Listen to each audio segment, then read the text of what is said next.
आज की इस वीडियो में स्टडी करेंगे चैप्टर नंबर 2 का topic 2.4 terms associated with motion. आज के इस टॉपिक पे हम ये स्टडी करेंगे कि जब कोई भी बॉडी मूव कर रही होती है तो उसकी मूवमेंट के दौरान कुछ और चीज़ें होती हैं जो उसके साथ अटैच्ड होती हैं। For example first one is the position. अब पोजीशन क्या है? जब कोई बॉडी मूव कर रही है तो उसका कोई ना कोई स्टार्टिंग पॉइंट होगा और कोई ना कोई एंडिंग पॉइंट होगा। इन दोनों पॉइंट्स को डिफाइन करने के लिए टर्म पोजीशन को लेते हैं, इसे फर्दर डिटेल में देखेंगे। उसके बाद है डिस्टेंस और डिस्प्लेसमेंट। ये शो करते हैं कि जब कोई बॉडी मूव कर रही है तो उसने कम से कम फासला तय किया, मीन्स कि शॉर्टेस्ट डिस्टेंस कवर किया, या बहुत ज़्यादा फासला था, लंबा रास्ता था जो उसने बहुत ज़्यादा ट्रैवल किया, तो उसमें यह देखा जाएगा कि बॉडी ने शॉर्ट डिस्टेंस कवर किया या लॉन्ग डिस्टेंस कवर किया है, उसे इस टर्म में डिफाइन किया जाता है। उसके बाद स्पीड एंड वेलोसिटी है, जिसके अंदर further uniform speed and uniform velocity है। मींस कि अगर कोई बॉडी मूव कर रही है और उसकी स्पीड बार बार चेंज हो रही थी या एक ही स्पीड रही है, for example 50 kilometre per hour के हिसाब से कोई बॉडी मूव कर रही है या उसकी वैल्यू बार बार चेंज हो रही है 40, 30, 20 या 0 हो रही है, तो ये वेरिएबल उसकी बार बार वैल्यू चेंज हो रही है, वेरिएबल हो रही है या उसकी यूनिफॉर्म है वैल्यू, तो उसको इस टर्म में डिफाइन किया जाता है। उसके बाद एक्सेलरेशन है, इसे स्टडी करेंगे और लास्ट में इंपॉर्टेंट क्वेश्चंस और एमसीक्यूज को स्टडी करेंगे। इसलिए वीडियो को स्टार्ट से लेकर एंड तक देखें और कोई भी पॉइंट मिस ना करें, ये ना हो कोई इंपॉर्टेंट क्वेश्चन आपका मिस हो जाए। So first term associated with motion is the position. अभी हमने पोजीशन को पहले इंट्रोडक्शन में थोड़ा सा डिफाइन किया था कि पोजीशन किसी भी बॉडी का स्टार्टिंग पॉइंट या ओरिजिन उसके बारे में बताता है। अगर आपने मूव किया है, मूव के दौरान कोई पॉइंट था जहां से आपने स्टार्ट किया, उस पॉइंट को रेफरेंस पॉइंट कहा जाता है, स्टार्टिंग पॉइंट भी कहा जा सकता है या ओरिजिन भी कहा जा सकता है। अब ये देखा जाएगा कि उस स्टार्टिंग पॉइंट से जब आपने मूव किया है तो आपने कहाँ तक डिस्टेंस कवर किया है। तो पोजीशन आपकी लोकेशन के बारे में बताएगा रेफरेंस पॉइंट से। अब रेफरेंस पॉइंट फॉर एग्जांपल आपका घर है जिसे हाउस कहा जाता है, उसे सिंबल एच से शो किया गया है। अब आप घर से स्कूल की तरफ गए हैं जिसे एस से शो किया है, तो ये पोजीशन कैसे पता चल रही है? आपके स्टार्टिंग पॉइंट से पता चल रही है। अगर आपके घर का पता होगा तो हमें पता होगा कि स्कूल कितना दूर है, तो रेफरेंस पॉइंट का पता होना बहुत ज़रूरी है। इस टर्म को मोशन के साथ डिफाइन करते हैं। The term position describes the location of place और a point with respect to some reference point. तो अब आपको ये समझ आ गई होगी कि मोशन के दौरान किसी भी बॉडी की रेफरेंस पॉइंट का पता होना बहुत ज़रूरी है। तो रेफरेंस पॉइंट स्टार्टिंग पॉइंट या ओरिजिन भी कहा जा सकता है। नेक्स्ट टर्म है डिस्टेंस। जब किसी भी बॉडी ने अपने रेफरेंस पॉइंट से मूव करना स्टार्ट किया, बॉडी ने डिस्टेंस कितना कवर किया, मीन्स के length of a path between two points, वो शो करेगा कि बॉडी ने कितना डिस्टेंस कवर किया है। अब इसे एक डायग्राम की मदद से शो करेंगे। अब इस डायग्राम में आप देख सकते हैं कि टू पॉइंट्स हैं, एक पॉइंट है ए और दूसरा पॉइंट है बी। जब बॉडी मूव करेगी इस कर्व पाथ से होते हुए ऊपर और फिर ये downward and upward and downward, तो ये कंप्लीट जो पाथ होगा, जो डॉटेड लाइन भी शो कर रही है और दूसरी लाइन भी शो कर रही है कि length of a path between two points A and B shows the distance. तो ये ए जो पॉइंट होगा ये इसका रेफरेंस पॉइंट होगा।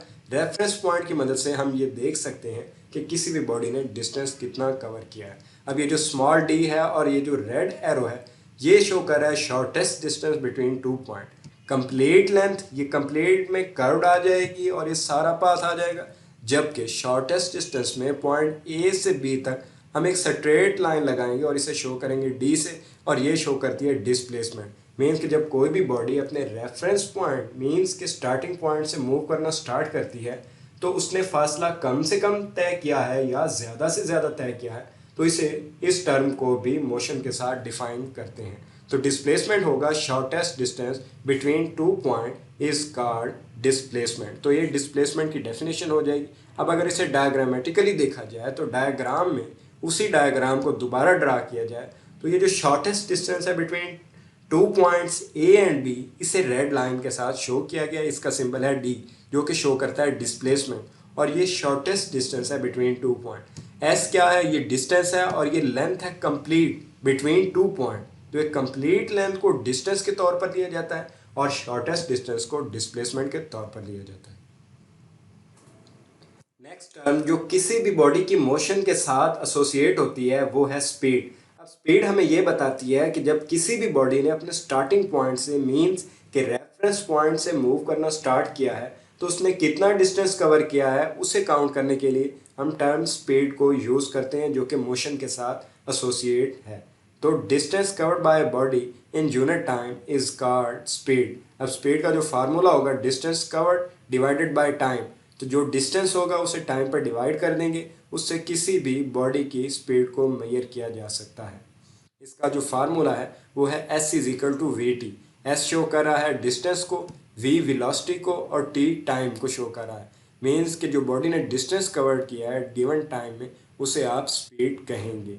तो distance is a scalar quantity. Scalar quantity क्या होती है इसे लास्ट लेक्चर में हम डीपली देख चुके हैं, अगर आपने वो लेक्चर नहीं देखा तो इसे पहले देखें। नेक्स्ट है S unit of speed is metre per second. इसका यूनिट मीटर पर सेकेंड होगा और ये स्केलर क्वांटिटी है। ये एमसीक्यूज में भी पूछा जा सकता है कि स्पीड इज स्केलर क्वांटिटी और अ वेक्टर क्वांटिटी। तो ये थी टर्म स्पीड जो कि किसी भी बॉडी की मूवमेंट के साथ एसोसिएट होती है। Distance covered by body in unit time. अब ये यूनिट टाइम का मतलब क्या है? यूनिट टाइम में भी आवर्स, सेकेंड, डे और अ ईयर। ये जो टाइम लिया जाता है आप इसे डेज वाइज भी ले सकते हैं, ईयर वाइज भी ले सकते हैं या सेकंड्स में भी ले सकते हैं। जिस तरह चैप्टर नंबर 1 में हमने कुछ न्यूमेरिकल सॉल्व किए थे, इसके अंदर ये देखा था कि टाइम को ईयर्स के अंदर भी लिया जाता है, फिर उसे सेकंड्स के अंदर भी कन्वर्ट किया जाता है। इसी तरह ये जो आपने टाइम लेना है distance cover divided by time, ये टाइम आप ईयर्स में भी ले सकते हैं, सेकंड्स में भी ले सकते हैं और डेज में भी ले सकते हैं। ईयर्स में लेंगे तो 365 डेज होंगे और 3600 वो आपके पास डेज में कन्वर्ट हो जाएगा और इस तरह आप सेकंड में भी कन्वर्ट कर सकते हैं। नेक्स्ट टर्म है यूनिफॉर्म स्पीड। जब कोई भी बॉडी मूव कर रही है तो ये देखा जाता है कि बॉडी की स्पीड बार बार चेंज हो रही है या सेम रह रही है। मीन्स कि अगर कोई बॉडी 80 किलोमीटर पर आवर की स्पीड से मूव कर रही है तो हम कहेंगे स्टार्टिंग पॉइंट और एंडिंग पॉइंट के दरमियान उसकी वैल्यू अगर 80 ही रही है तब हम कहेंगे उसकी वैल्यू यूनिफॉर्म स्पीड में थी। अगर वैल्यू 60, 40, 20 या 0 बार बार चेंज हो रही है तब हम उसे कहेंगे कि बॉडी यूनिफॉर्म स्पीड से मूव नहीं कर रही। तो यूनिफॉर्म स्पीड को अगर डिफाइन किया जाए तो इसे इस तरह डिफाइन करेंगे, a body has uniform speed if it covers equal distance in equal interval of time however short the interval may be. Next term है वेलोसिटी। वेलोसिटी को अगर डिफाइन किया जाए तो इसकी डेफिनेशन है rate of change of displacement of a body is called velocity. इसका formula है velocity is equal to displacement divided by time taken. अब वेलोसिटी का सिंबल होता है v, d डिस्प्लेसमेंट को शो कर रहा है, t टाइम को, डिस्टेंस का यूनिट होता है मीटर, t का टाइम का यूनिट होता है सेकेंड। तो इसका यूनिट बन जाएगा मीटर पर सेकेंड और यूनिट जो है वेलोसिटी का वो सेम है जो कि स्पीड का होता है। जबकि डेफिनेशंस दोनों की डिफरेंट है। वो इसलिए डिफरेंट है क्योंकि स्पीड के अंदर हम कंप्लीट पाथ लेते हैं, length of A complete path, और जबकि डिस्प्लेसमेंट के अंदर लेते हैं हम शॉर्टेस्ट डिस्टेंस बिटवीन 2 पॉइंट।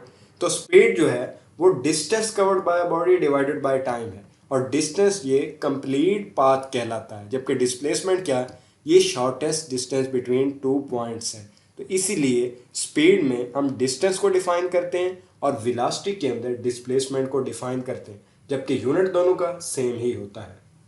इसी तरह अगर यूनिफॉर्म वेलोसिटी को डिफाइन किया जाए, a body has uniform velocity if it covers equal displacement in equal interval of time then this will be known as uniform velocity.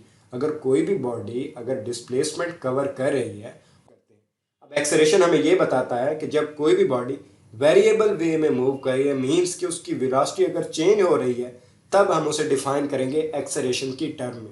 Otherwise उसे uniform velocity या uniform speed में ही define करेंगे। लेकिन अगर value change हो रही है, अगर सेम नहीं वैल्यू आ रही, तब हम उसे एक्सेलरेशन की टर्म में डिफाइन करेंगे। When a body is in motion sometimes its velocity changes और sometime its direction changes and sometimes both are changes. तो मीन्स कि जब कोई बॉडी मूव कर रही है और मूवमेंट के दौरान उसकी डायरेक्शन भी बार बार चेंज हो रही है, मूवमेंट के दौरान अगर वेलोसिटी चेंज हो रही है या डायरेक्शन चेंज हो रही है या दोनों चेंज हो रही हैं, तब उसे डिफाइन करने के लिए हमें टर्म एक्सेलरेशन का यूज़ करना पड़ता है। सो इस चेंज को डिफाइन करने के लिए हम एक्सेलरेशन को डिफाइन करेंगे। Acceleration is defined as rate of change of velocity of a body is called acceleration. तो एक्सेलरेशन का जो फार्मूला होगा वो भी change in velocity divided by time होगा। अब चेंज इन वेलोसिटी का मतलब क्या है कि एक बॉडी का स्टार्टिंग पॉइंट होगा और कोई ना कोई एंडिंग पॉइंट होगा, उन दोनों में वैल्यू सेम नहीं होगी, इसीलिए हम उसे एक्सेलरेशन की टर्म में यूज़ करते हैं। तो इसका जो फार्मूला होगा V F minus V I divided by T, जो कि ये शो कर रहा है कि final velocity minus initial velocity divided by time. तो इसका फार्मूला एक्सेलरेशन का सिंबल जो है उसे ए से शो करेंगे और V F final velocity minus V I initial velocity divided by time taken. तो ये एक इम्पोर्टेंट टर्म है जो ड्यूरिंग मोशन किसी भी बॉडी की वेलोसिटी अगर चेंज हो रही है तो उस टर्म में इसे डिफाइन किया जाता है। लास्ट में है यूनिफॉर्म एक्सेलरेशन। इसको कैसे डिफाइन करेंगे? A body has uniform acceleration if it has equal change in velocity in equal interval of time how ever the short interval में बी। तो इस तरह हम यूनिफॉर्म एक्सेलरेशन को डिफाइन करेंगे। और अगर यूनिफॉर्म एक्सेलरेशन नहीं है, वैल्यू डिक्रीज हो रही है, तो तब हम उसे नेगेटिव एक्सेलरेशन में लेंगे। फॉर एग्जांपल एक कार मूव कर रही है 40 की स्पीड से, लेकिन साथ आपने ब्रेक भी लगा दी है, तो ब्रेक भी लगा रहे हैं, उधर से स्पीड भी इंक्रीज कर रहे हैं, तो बॉडी यूनिफॉर्मली मूव नहीं करेगी, तब हम उसका नेगेटिव एक्सेलरेशन लेंगे। और नेगेटिव एक्सेलरेशन को डिसलरेशन भी कहा जाता है या रिटार्डेशन भी कहा जाता है। कुछ इंपॉर्टेंट एमसीक्यूज हैं जो कि इस टॉपिक के रिलेटेड हैं और वो पेपर पॉइंट ऑफ व्यू के हवाले से बहुत ज़्यादा इंपॉर्टेंट है, लिहाजा आपने उन्हें अच्छी तरह से नोट कर लेना है। और अगर किसी भी क्वेश्चन की समझ नहीं आती तो कमेंट सेक्शन में उसके बारे में लिखकर ज़रूर पूछें। तो फर्स्ट क्वेश्चन है, falcon can fly at the speed of 200 kilometre per hour. तो ये स्पीड की वैल्यू है, ये आपको याद करनी होगी, जो कि पेपर में पूछी जाती है या एमसीक्यूज में भी पूछी जा सकती है। चीता can run at the speed of 70 kilometre per hour. तो ये दोनों वैल्यूज़ आपको अच्छी तरह से याद होनी चाहिए। Which of the following is a vector quantity? Speed, distance, displacement and last में है पावर। तो इसका जो भी आंसर है आप उसके बारे में कमेंट सेक्शन में ज़रूर बताएं। और अगर आपको उसके बारे में समझ नहीं आई तो आप डिस्प्लेसमेंट वाला टॉपिक जो हमने पहले पढ़ा उसे, स्पीड, एक्सेलरेशन, डिसलरेशन, पावर, तो इसमें से भी जो आंसर होगा आप उसके बारे में कमेंट सेक्शन में ज़रूर बताएं। और अगर आपको आंसर नहीं मिलता तब भी बताएं, आपको उसका आंसर जल्द से जल्द दिया जाएगा। ए change in position is called speed, velocity, displacement and last में है distance. A car starts from rest. It acquires a speed of 25 meter per second. After 20 seconds, the distance covered by the car during time is. तो इसकी जो भी value answer में से होगी आपने कवर करके उसके बारे में कमेंट सेक्शन में ज़रूर लिखना है, ताकि मुझे पता चले कि आपको क्वेश्चंस की अच्छी तरह से समझ आ गई है और टॉपिक मुकम्मल तौर पर क्लियर हो गए। अगर किसी पॉइंट की समझ नहीं आती तो कमेंट सेक्शन में उसके बारे में ज़रूर पूछें। नेक्स्ट कुछ शॉर्ट क्वेश्चंस हैं, उनको देखते हैं। फर्स्ट क्वेश्चन है, describe with example position of a body. तो इसे हमने पोजीशन की जो डेफिनेशन अभी पढ़ी है और साथ डायग्राम उसके साथ स्टडी किया है, तो वो दोनों इसमें बनाएंगे। पोजीशन को डिफाइन कर दें, साथ वो डायग्राम भी बना दें। सेकंड क्वेश्चन है, डिफाइन टर्मिनल वेलोसिटी। अब ये एक न्यू टर्म है जो कि यूज़ हुई है, टर्मिनल। टर्मिनल का मतलब है चेंज। वेलोसिटी के अंदर जो चेंज है उसे कैसे डिफाइन करेंगे? तो इसे डिफाइन करने के लिए हम लिखेंगे the uniform velocity of freely falling body is called terminal velocity. तो इस टर्म में आप टर्मिनल वेलोसिटी की डेफिनेशन को लिखेंगे। उसके बाद है define uniform speed and uniform velocity. ये ऑलरेडी हम अच्छी तरह से देख चुके हैं। और उसकी एग्जांपल को आप लिखेंगे तो वो भी ऑलरेडी हम अच्छी तरह से देख चुके हैं। थर्ड है, can a body moving at constant speed have acceleration. तो ये एक बहुत इंपॉर्टेंट क्वेश्चन है कि कोई भी बॉडी जो कांस्टेंट स्पीड से मूव कर रही है क्या उसका एक्सेलरेशन प्रोड्यूस होगा? क्योंकि एक्सेलरेशन कहा जाता है चेंज इन वेलोसिटी, और अगर वेलोसिटी चेंज नहीं हो रही, स्पीड चेंज नहीं हो रही, तब भी क्या ये मुमकिन है कि एक्सेलरेशन प्रोड्यूस हो? तो इसका आंसर होगा yes, a body moving at constant speed have acceleration if it changes its direction और मूविंग इन सर्कुलर पाथ। क्योंकि कोई भी बॉडी जब सर्कल में मूव कर रही होती है तो उसकी डायरेक्शन हर पॉइंट पर चेंज हो रही होती है। डायरेक्शन चेंजिंग की वजह से हम कहेंगे कि कांस्टेंट स्पीड भी होगी और एक्सेलरेशन भी प्रोड्यूस होगा। उसके बाद है right use of lidar gun. ये भी एक इंपॉर्टेंट क्वेश्चन है कि लिडार गन क्या है और उसे किस पर्पस के लिए यूज किया जाता है। इसका आंसर है lidar gun is use the speed of vehicle by laser light. तो लेजर लाइट इसके अंदर जो बेसिक फिनोमेना है वो यूज होता है और कार्स की स्पीड को मेजर करने के लिए इसे यूज किया जाता है। उसके बाद है what is meant by if its velocity decreases with time. तो ये पॉजिटिव और नेगेटिव एक्सेलरेशन की डिफाइन होगी। लास्ट में है negative acceleration is also known as deceleration और रिटार्डेशन, ये दोनों पॉइंट्स एमसीक्यूज़ के हवाले से भी इम्पोर्टेंट है और शॉर्ट में भी इस तरह के क्वेश्चन बार बार रिपीट होते हैं। तो ये जितने भी क्वेश्चन दिए गए हैं ये सब के सब बहुत इंपॉर्टेंट है। अगर आपको किसी भी पॉइंट की समझ नहीं आई तो उसके बारे में कमेंट सेक्शन में ज़रूर लिखें, और इसके बाद आपकी अगर कोई सजेशन हो तो वो भी कमेंट सेक्शन में ज़रूर लिखें, ताकि अगर कोई इम्प्रूवमेंट करने वाली है तो उसे भी इम्प्रूव किया जा सके।